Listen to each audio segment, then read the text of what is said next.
hello लोगोफोर खुलुमबाय आंनि गुबुन मोनसे भिडिअ बयखौबो बरायना बावनाय थाबाय दा जों हालगिरियाव थांगासिनो बे भिडिअआ दाख्लैनिमोन आरोना लोगोफोर आं एडिट खालामनो टाइमखौनो मोनाखैमोन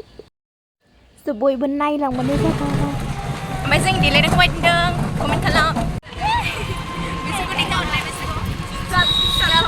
नै जों दा मोसानो थांनायदों आरोखि रागा जोंबाय आगैमोना ओइ ना हरलाय दिनै दा लास्ट खुसि जानांगौ बिदि रागा रागा थांखाबा जेनबोबा मा जानांगौ गानबाय बायोबा निबिया मोनैया बासो गाव गासिबो सिला जोब्बाय आयै थाव डिफुआव थाफैबाय आरोना नै मानसिफोरबो दं मा दं आसिजोब्बाय जोंना मिथिबाय मा दं आसिजोब्बाय हालगिरियाव फैनानै दख'नाया सिजोब्बाय दाना मोसाबावो थाव डिफुआव थानांबाय नै थाव डिफुआव जोब्बाय मोनफैबाय हालगिरियाव नै जा मेला मेला फैदों खाम सिफुं लानानैबो ओमफ्राय बोथोरा मोजां जाबाय थांसै आइयाबो लाजबावबाय गथ'आ लास्ट माबायदि मोनदों गोसोखौ मोजां मोनदों आरो दिनै लास्ट आरोना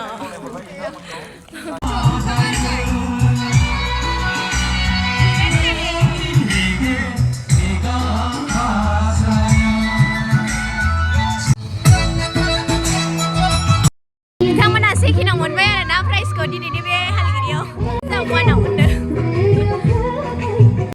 स' जोङो प्राइज नेयै नेयैनो जि मोनालायबायमोन ओमफ्राय फैबाय आरोना जोंना वापस जाना है घर में खुला खुला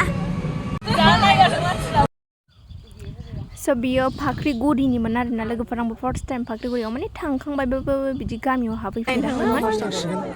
नुवाखै मा होनबाय हिन्जाव सिख्लाखौ ओंखारबाय दासो मेथाइ जालांसै आरोना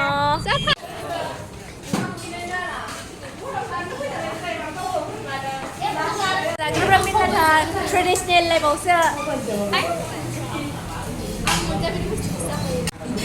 क्लासनि नामा नै दा जों फट' लासिगोन ग्रुप फट'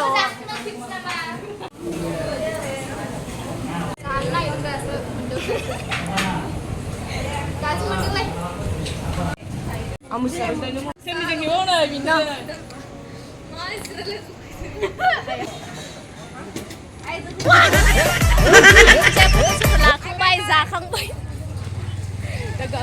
नुबाय आं दाना जिरायबावनांगौ आं फार्स्टआव जिरायसै होनबालाय बाय बाय दिनैनिफ्राय देलायनाय लोगो मोनला ना हरलाय देलायनाय लोगो मोनला